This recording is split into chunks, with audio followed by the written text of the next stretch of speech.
어린아이가 성이 차지 않아서 갑자기 울고 아이가 또 길을 가다가 넘어져서 또 울고 그럴 때 왜 우냐, 왜 넘어졌냐, 또 그릇을 깨뜨렸는데 왜 깨뜨렸냐, 이 왜부터 따지는 사람이 있습니다. 이런 사람은 좀 어리석은 사람입니다. 안 되는 사람이죠. 왜 그랬냐, 이거죠. 그러나 지혜로운 사람은 아이가 울면 먼저 달래줘야 합니다. 달래야 되죠. 그리고 넘어졌으면 손을 잡고 일으켜 세워줘야 합니다. 그리고 그릇을 사기 그릇, 유리 그릇 깨뜨렸으면 다친 데 없나 하면서 깨어진 조각들을 쓸어 담아야 합니다. 지혜로운 사람이고 되는 사람입니다. 지혜롭게 살아가셔야 합니다. 얼마 전 국정원장 청문회 할 때 그 후보자를 향해서 야당 의원이 당신 후보자 군대 복무 기간에 대학을 다녔다, 이게 말이 안 되지 않습니까? 군 복무 기간과 대학 다닌 기간이 거의 같은 것입니다. 이거 학력 위조 아니냐 막 다그치고 따졌습니다. 그러자 이 후보자가 하는 말이 그 의원님이 50년 전의 일을 잘 모른다는 거예요. 자기가 군대 다니면서 대학을 다녔다, 이 시절은 의원님이 태어나기 전 50년 전 일이다, 이런 말을 해드렸습니다. 혹시 과거 1960년, 70년 초까지 대학 입학할 때 보결이라는 게 있었습니다. 혹시 아십니까? 보결. 그 입시 제도 있을 때 고등학교 들어갈 때도 보결이라는 게 있었습니다. 서울대학이나 연고대나 지방의 국립대학들은 아닙니다. 거기는 워낙 들어가고자 하는 사람도 많고 학사 모든 이 규칙들이 철저했죠. 그래서 사립대학들은 보결이라는 게 있었어요. 일부러 대학에서 정원을 미달시키는 것입니다. 미달시켜서 돈을 받고 살짝이 뒤로 입학시켜 주는 것을, 입학 정원을 충원시키는 것을 돈 받고 그걸 보결이라고 했습니다. 대학 운영을 위해서 그러기도 하고, 어쨌든 그 보결이 그 당시에는 통용되었습니다. 그래서 만약에 지금의 어떤 법이나 규정을 가지고 과거 보결로 대학 입학한 사람을 다 들추어내고 이게 잘못됐으니 벌 받아라 이러면 굉장히 혼란을 가져오겠죠. 과거 보결 제도가 보결로 대학 들어간 것이 잘했다는 것이 아니라 그 당시에는 그것이 통용되었던 것입니다. 그때는 그때고 지금은 다른 거죠. 그래서 우리가 우리의 지난 삶을 이렇게 되돌아보면 과거에 옳았던 것이 지금은 틀린 경우도 있습니다. 과거에 틀린 것이 지금 옳은 경우도 있고, 과거에 맞았던 것이 지금 맞고, 과거에 틀렸던 것이 지금 틀린 경우도 있습니다. 그래서 그때는 그때고 지금은 다른 것입니다. 그런 잘못된 것들을 통해서 우리가 대신 교훈 받는 것입니다. 우리 찬송가 가운데 소위 말해서 요즘 친일 인사가 작곡하고 작사한 찬송가도 있거든요. 1910년도에 한일 합방이 되고, 그러자 여기저기서 독립운동을 하지 않습니까? 저항이 일어납니다. 만주나 상에서 독립운동을 합니다. 이 독립운동을 끝까지 하신 분들이 있어요. 이분들의 희생과 헌신은 정말 숭고하고 가치가 있죠. 대대로 칭송받아야 합니다. 그런데 1919년도 3.1 독립운동이 일어나고 난 뒤로부터 급격하게 독립운동하는 그 힘이 떨어져요. 동력이 떨어져요. 그래서 한 30년 지나자, 한일 합방 이후에 한 30년 지나자 1940년대가 되면 여러 분야에서 독립운동을 하지 않습니다. 만주나 상해에서는 여전히 하는 분이 있었습니다만 얼마 되지 않았죠. 그 정치, 경제, 모든 분야의 교육 이런 분야의 지도자들이 다 한일 합방을 이제 자연스럽게 인정하고 받아들입니다. 이제 우리는 일본 시민으로서 살아가야 된다. 그랬다고요. 그러다 보니 과거에는 처음 시작은 독립운동을 했는데 나중에는 일본 편이 되어 일본이 일으킨 전쟁을 정당화하고 전쟁에 참전하게 됐다고요. 그런 과거의 친일 행적들을 지금 파내어서 덜쳐내고 그러면 굉장히 혼란스러워진다고요. 분명 교훈은 받아야죠. 교훈은 받아야 되는데 정죄하고 비난하고 그러면 더 혼란스러워진다 이것입니다. 이런 얘기 자주 하지 않습니까? 특히 식당에서 고기 먹을 때 돼지고기는 바싹 익혀야 되고 소고기는 좀 덜 익혀도 된다 이런 말 하죠. 또 그렇게 알고 있고 그런데 이게 30년 전의 말입니다. 이 말이 이 과거 돼지는 인분을 먹여서 키웠거든요. 그래서 갈기충이라는 기생충이 돼지고기에 있어서 덜 익히고 먹게 되면 탈이 났죠. 심한 경우 가끔씩 사망에 이르는 그런 사건들도 일어났더랬습니다. 그런데 지금은 돼지를 인분 먹여서 키우질 않습니다. 그래서 돼지고기도 좀 덜 익혀서 먹어도 아무 지장 없습니다. 이건 전문가 얘기입니다. 전문가 얘기. 그래서 그렇게 가르치는 분도 있습니다. 돼지고기를 굳이 바삭 익힐 필요 없다. 돼지고기를 좀 덜 익혀 먹으면 오히려 맛도 있고 영양가도 더 높습니다. 몇 년 전에 저희 안남 시찰에 한 목사님이 같이 밥을 먹게 되면 이분과는 같은 테이블에 앉아서 밥을 안 먹습니다. 특히 고기 먹을 때는. 왜냐하면 돼지고기를 먹게 되면 그냥 색깔만 변하면 집어 먹습니다. 그러니 누가 먹겠습니까? 같이. 아니 좀 익으면 먹어야 되는데 그냥 색깔만 변하면 갈변 현상이에요. 색깔만 변하면 먹어버리는 거예요. 이 목사님이 굉장히 지혜로웠던 거죠. 안 것입니다. 돼지고기 다 익히지 않아도 된다라는 걸 이분은 알고 있었던 거예요. 어떤 대통령도 또 장군도 영웅도 다 공과가 있죠. 공로가 있고 과실이 있습니다. 그래서 과실을 가지고 오늘의 법이나 기준이나 윤리 도덕을 가지고 과실을 파헤쳐서 따지고 비난하고 정죄하면 굉장히 혼란스러워진다고요. 그때고 지금은 다른 것입니다. 교훈만 받는 것입니다. 그 성경, 특히 구약 성경을 보면 오늘날의 어떤 윤리나 도덕이나 법과 이런 상식을 가지고 도저히 이해할 수 없는 그런 내용들이 많이 나오지 않습니까? 구약 성경 고대 시대 보면 그 당시 고대 시대 때 인간의 수명이 한 20년에서 30년 정도밖에 안 됐습니다. 평균 수명. 사람이 그 정도 살고 다 죽었다는 말이 아니고 평균 수명이 한 30년 안 됐어요. 10명이 태어나면 태어날 때 한 3-4명이 죽고 그리고 10살 이전에 전염병으로 돌림병으로 많이 죽고 그리고 20대 되어서는 전쟁에 나가서 사고로 죽고 전쟁으로 죽고 그러다 보니 10명 낳게 되면 70, 80까지 사는 사람이 2-3명밖에 안 됐어요. 그러다 보니 평균 수명이 30년 정도밖에 안 됐죠.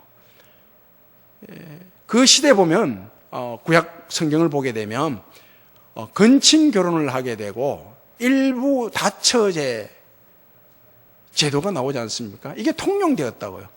오늘날로는 이게 말이 안 되는 거잖아요. 이게 말이 안 되는 것입니다. 완전 불법이죠. 큰일 날 그런 일들이죠. 그런데 우리가 잘 아는 족장들 아브라함도 그렇고 이삭도 그렇고 야곱도 그렇고 따져보면 건친 결혼이거든요. 왜 건친 결혼과 일부 다처제를 허락했냐 이거예요. 했는가 하면 바로 이 번성케 되는 일 때문이죠. 워낙 일찍 죽는 사람이 많으니까 평균 수명이 30년밖에 안 되니까 그래서 생산을 많이 해야 되거든요. 그러다 보니 뭐 건친결혼과 일부 다처제가 허용될 수밖에 없은 거예요. 그것이 옳다는 것이 아니라 그때는 그때 일이고 지금은 다르다 이것입니다. 야곱의 경우를 보면 7년 동안 속아서 사기 결혼을 하지 않습니까? 이거 오늘날 법으로 이렇게 판단하면 정말 큰일 날 일이죠. 이런 걸 통해서 우리에게 영적으로 교훈하는 것들이 있죠. 그래서 오늘의 어떤 윤리나 문화나 법을 가지고 그대로 판단하면 안 되는 것입니다. 그런 것들이 우리에게 주는 영적 교훈이 있는 거예요. 사기 결혼을 통해서 하나님이 우리에게 가르쳐 주는 것은 야곱에게 하나님이 먼저 필요한 것을 주죠. 야곱이 원하는 라헬을 먼저 주지 않고 야곱에게 라헬이 필요했던 거예요. 이스라엘을 만들기 위해서는. 그래서 속는 일을 통해서 라헬이 아니라 필요한 레아와 결혼하게 되는 것입니다. 이 다윗도 마찬가지 아닙니까? 다윗이 남의 아내를 뺏어오죠. 뺏어옵니다. 다른 아내를 뺏어올 때는 하나님이 지적을 안 합니다. 하나님이 파헤치지 않아요. 그런데 유독 왕이 되어서 이 밧세바를 빼앗아올 때는 지적을 하지 않습니까? 나단 선지자를 통해서 너가 잘못한 것이 무엇인지 딱 꼬집어서 하나님이 파헤쳐버립니다. 왕이면 다 가진 자죠. 다. 왕이 뭐 부족한 거 있습니까? 하나님이 다 줬다는 것입니다. 그런데 왜 하나님의 은혜가 마치 부족한 양 남의 아내를 빼앗아 오냐 이것입니다. 하나님의 은혜면 충분하다는 거죠. 이걸 말씀하는 것입니다. 우리가 또 잘 아는 초대교회 교인들의 삶이 어떻습니까? 자기 것을 자기 것으로 여기지 않고 다 하나님이 주신 것이라고 여겨 유무상통한 삶을 살아가죠. 어떤 교인들도 자기 소유를 전부 다 팔아서 남김없이 다 팔아서 사도들의 발 앞에 두게 되고 사도들은 모든 교회 교인들의 삶의 필요를 따라 똑같이 분배했지 않습니까? 그런데 아나니아와 삽비라가 재산을 다 팔고 반을 챙겨버리죠. 반을 집안에 꼽을 쳐놓고 반만 가지고 사도들에게 주게 됩니다. 성령을 속였다고 해서 그 자리에서 죽게 됩니다. 이게 지금 오늘날 우리의 신앙 가지고 우리의 신앙의 윤리 도덕 가지고 내용 가지고 이걸 정죄할 수가 없잖아요. 그대로 또 받아들일 수도 없고 이 내용을 똑같이 받아들일 수가 없습니다. 굉장히 좋죠. 이상은 모든 사람이 가진 것을 다 하나님의 은혜로 여겨 다 하나님 앞에 갖다 바치고 그것을 교회에서 필요에 따라 골고루 분배해 주는 것 이렇게 한다고 하면 여기에 선뜻 동의할 사람 교인이 누가 있겠습니까? 예를 들어 나는 10억이라는 재산이 있고 어떤 사람은 100만 원이라는 재산이 있다. 그걸 다 가지고 와라. 똑같이 또 100만 원씩 생활비를 매달 준다. 이러면 100만 원 가진 사람은 당장 하자 그러고 10억 가진 사람은 말도 안 되는 소리 하지 마라. 그러지 않겠습니까? 그래서 똑같이 비교할 수가 없는 것입니다. 그 원리를 받아야 된다. 원리를. 하나님의 은혜는 충분하다. 계산할 필요 없다. 노후 대책 내가 세울 필요 없다. 하나님이 알아서 어련히 알아서 다 챙겨주신다. 이걸 말씀하거든요. 이걸 못했죠. 아나니아 삽비라는 하나님의 은혜는 계산할 수 있는 것이다. 내가 계산해서 내 계산대로 맞으면 은혜고 아니면 아니다. 이렇게 여겨서 쏘겼던 것입니다. 하나님의 은혜를 믿지 못해서 계산했던 거죠. 그것을 지적하는 것입니다.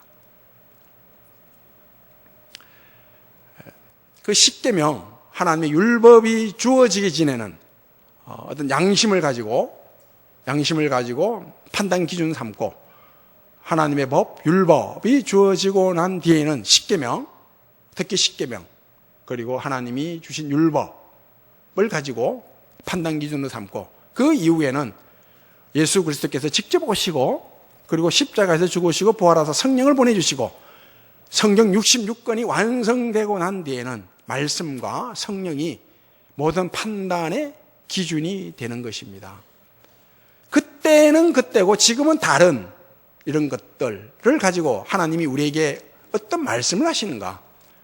그때는 다르고 그때와 지금 다르고 그때는 그때고 지금 다른 이런 일들을 통해서 하나님 택한 백성을 선택하시고 택한 백성을 또 하나님이 전능하신 손으로 거룩한 하나님의 백성으로 만들어가고 이 과정을 통해서 오직 하나님만이 영광 받으시고 경배 받으시는 이것을 우리에게 말씀하는 것입니다. 전도의 예를 들면 그때와 지금이 얼마나 다른지 모릅니다. 복음이 처음 들어왔을 때 전도를 어떻게 했습니까? 예수 천당 불신 지옥 이런 말씀으로 복음을 전했습니다. 그런데 이 복음을 듣고 예수 믿는 사람이 있었어요. 그 당시에는 대부분의 사람들이 미신을 가지고 있었죠. 미신. 다 속에 종교 심성이 있었거든요. 죽으면 좋은 데 가야지. 죽으면 좋은 데 가야지. 이런 미신들이 있었다고요. 그래서 이들에게 예수를 믿게 되면 천국을 가게 됩니다. 예수 천당. 이 복음이 얼마나 설득력이 있었는지 모릅니다. 그래서 예수를 믿게 됐죠. 근데 교육을 받게 되고 과학이 발달하다 보니 사람들 속에 미신이 점점 없어지지 않습니까? 사라지는 거예요. 종교 심성이 없어집니다. 그리고 지금 와서 예수 천당 불신 지옥을 지하철에서 외치게 되면 오히려 그 예수 안 믿는 사람들의 이 기독교에 대한 반감이 더 악한 마음이 더 세지는 것입니다. 강도가 더 세져요. 그래서 그렇게 복음을 전할 수가 없죠. 또 과거에는 1960년, 70년대만 하더라도 전도 집회를 많이 했죠. 부흥사가 와서 부흥회를 많이 했어요. 부흥회를 하게 되면 전도 집회를 하게 되면 믿지 않는 친구들 초청하고 믿지 않는 불신 가족들 데리고 가지 않습니까? 가서 다 모였는데 그 모인 사람들 99%는 다 예수 믿는 사람이죠. 그 예수 믿는 사람들이 다 찬양하고 기뻐하고 아멘하고 몇몇 사람은 예수를 안 믿는 거죠. 그 부흥사가 말씀을 전하고 난 뒤에 오늘 결신할 사람, 예수 믿을 사람 손들어라 하면 여기저기 손을 드는 거예요. 그러면 자기를 데리고 간 사람 눈치를 봐야 되잖아요. 막 찌른다고 니도 손들으라고. 그 손들게 돼요. 그리고 앞으로 나와라. 기도하고. 별 예수 믿고 싶은 마음이 없었는데 어쩌다가 손들게 되고 또 앞으로 나가게 되고. 그래 어쩝니까? 내가 예수 믿겠다고 손들었는데 나를 데리고 간 사람 눈치 보여서 다음 주 교회 갈 수밖에 없죠. 그 교회 오는 사람들이 많았어요. 그런 식으로 예수를 믿은 사람들이 많이 있다고요. 그 사람들이 지금 목사되고 장로되고 권사된 경우도 굉장히 많습니다. 지금은 아닙니다. 개인의 인격과 개성이 너무 강하죠, 지금. 장로님 기도한 대로 인본주의, 사람이 먼저다는 이 의식이 너무 강력하게 뿌리 박혀 있어요. 그래서 요즘 예수 안 믿는 친구나 가족들에게 교회 가자, 예배 드리자, 예수 믿자 이런 말 하면 화냅니다, 화. 근데 자꾸 교회 가자 그러면 예수 믿자 그러면 절교하자, 인연 끊자 이런 식으로 나옵니다. 그 정도로 예수 믿지 않는 세상 사람들이 기독교와 교회에 가진 반감은 정말 큽니다. 이 코로나 바이러스로 인해 더 반감이 더 세졌죠. 그냥 교회를 싫어하는 정도가 아니고 거의 교회와 교인들을 죽이고자 하는 이런 마음까지 있는 것을 기사를 통해서 인터넷 댓글을 통해서 쉽게 확인할 수가 있습니다. 어찌해야 할까요? 지금 그때와 지금 다르죠.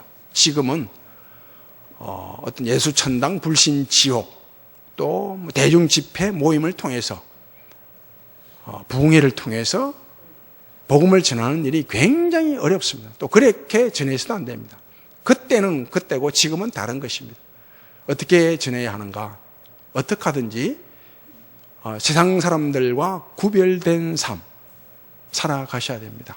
오늘 말씀 그대로 지금 세상에는 이리가 득실거리죠. 이리가 하나님이 우리를 보내시는데 이리가 득실거리는 세상으로 우리를 보내는데 양으로 보내는데 양.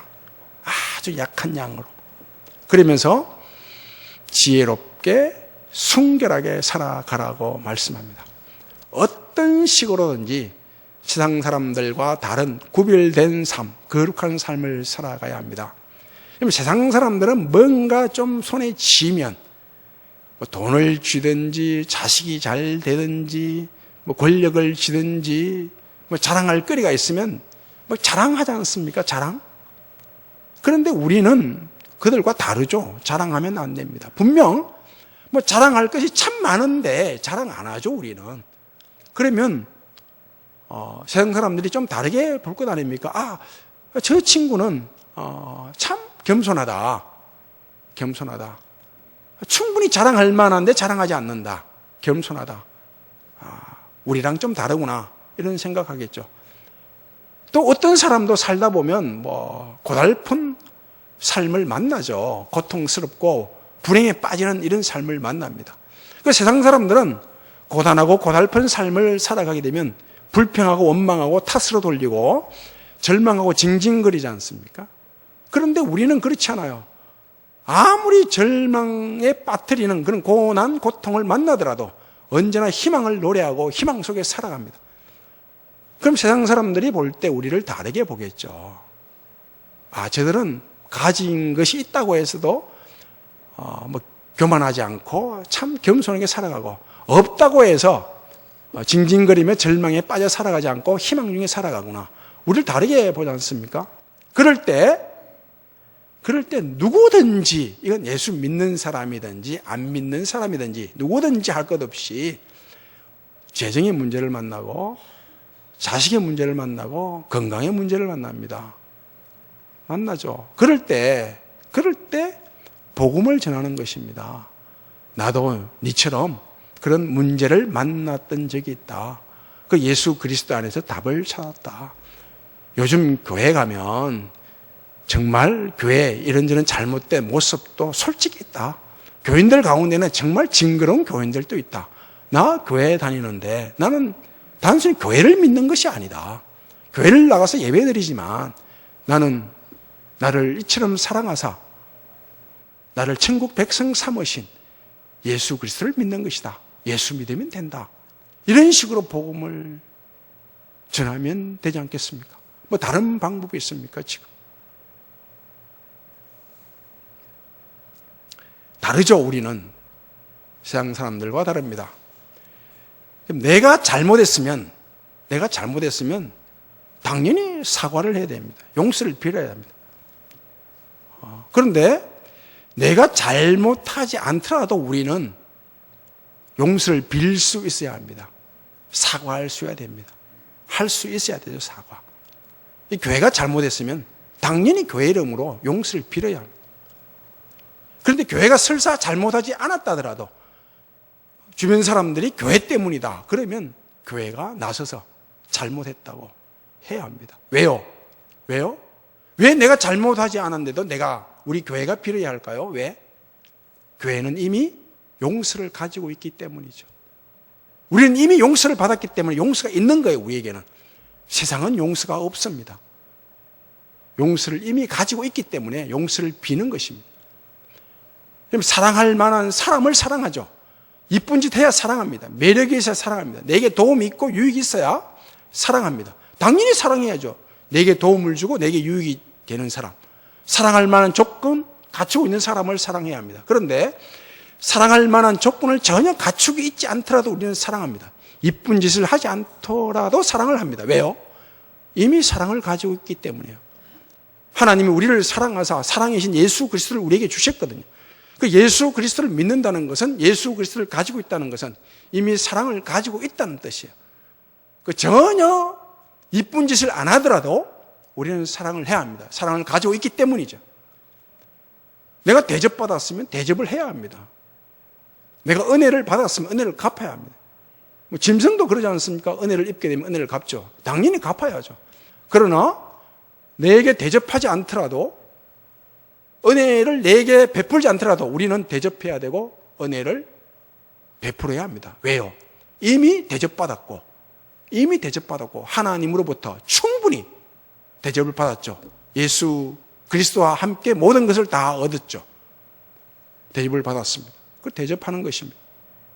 은혜를 이미 입었기 때문에, 받았기 때문에 은혜를 베푸는 것입니다. 악한 자, 공중 권세 잡은 마귀는 끊임없이 우리를 향해서, 세상을 향해서가 아니라, 세상 사람들을 향해서가 아니라 우리를 향해서, 우리의 영혼에, 우리의 삶의 현장에, 우리 하는 일에 뭘 쏘아야 됩니까? 불화살을 쏘아야 됩니다. 불화살. 전쟁 영화나 뭐 드라마 보면 전쟁 치를 때 어떻게 치릅니까? 화살 끝에, 화살 촉 끝에 솜이나 헝겊을 칭칭 감아서 기름을 듬뿍 적시고 거기에 불을 붙여서 화살을 쏘아야 되죠. 그럼 화살이 날아가서 그 적진에 떨어지면 어떻게 해요? 불이 확 나지 않습니까? 이처럼 악한 자 마귀는 우리의 영혼을 향해서 날마다 뭘 쏘아야 됩니까? 불화살을 쏘아야 됩니다. 근심의 불화살, 걱정의 불화살, 교만의 불화살, 절망의 불화살 계속 쏘아야 되는 거예요.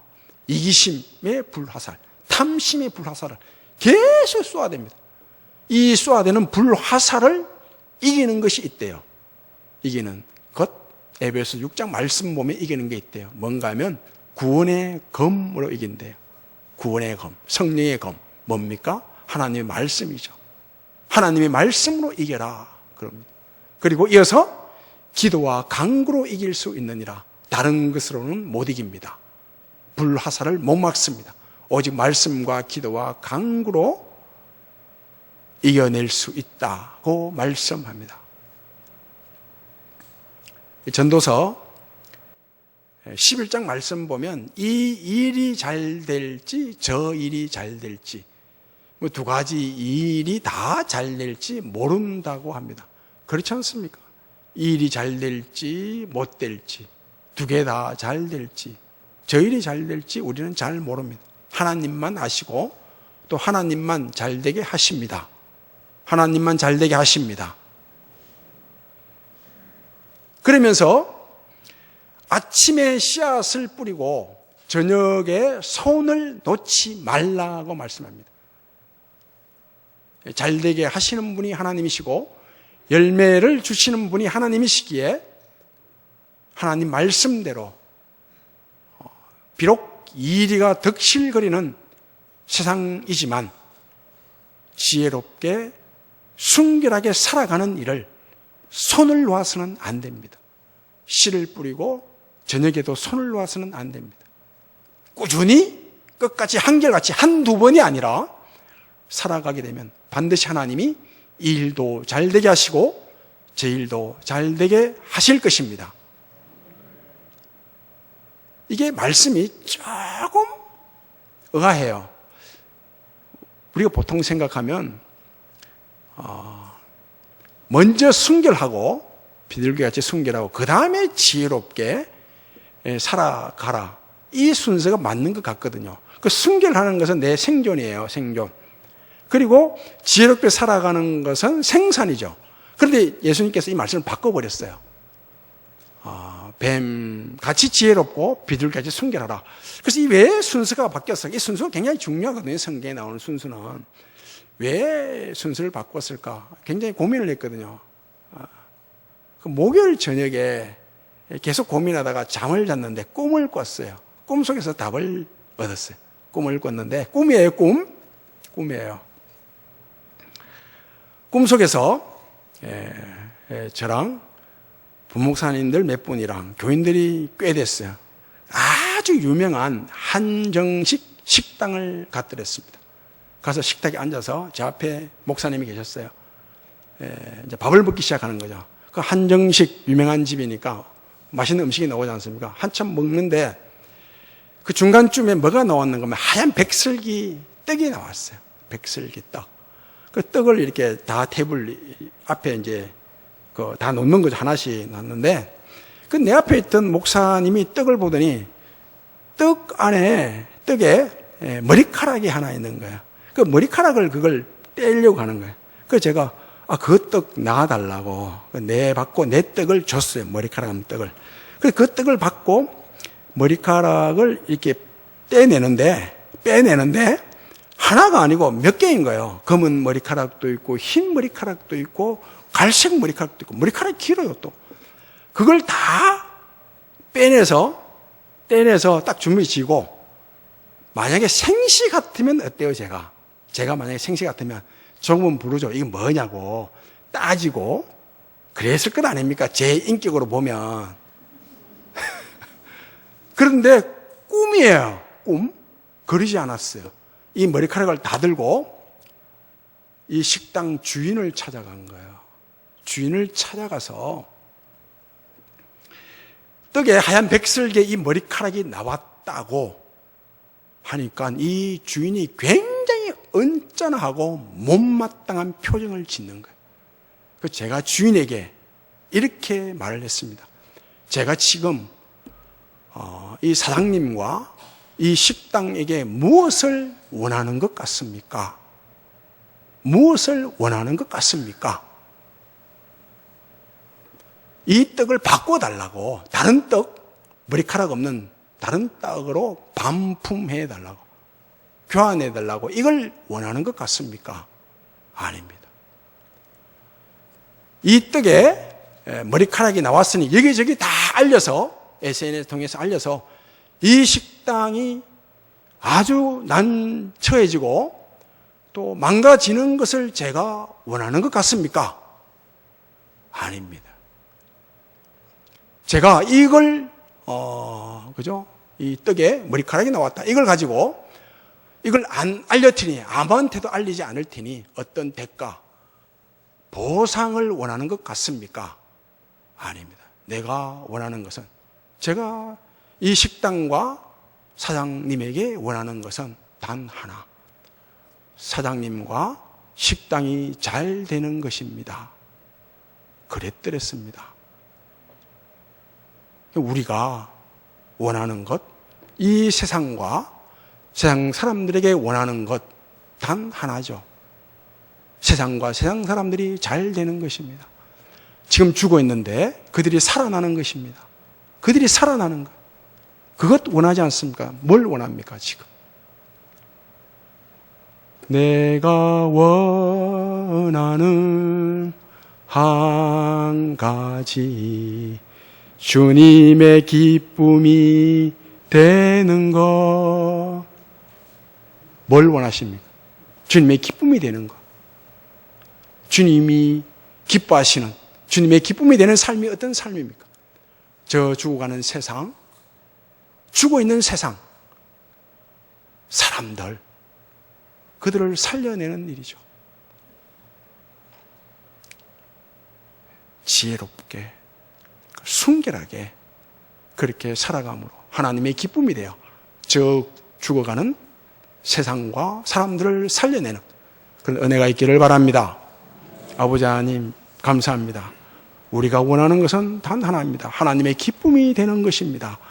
하나님의 기쁨이 되기 위해서는 지금 저 일가 득실 그런 세상에서 죽어가는 사람, 죽어가는 세상을 살려내는 것입니다. 살려내기 위해서는 지혜롭고 순결하게 살아가야 됩니다. 이런 삶을 살아가도록 성령 하나님께서 우리와 함께해 주옵소서. 예수님 이름으로 기도하옵나이다. 아멘.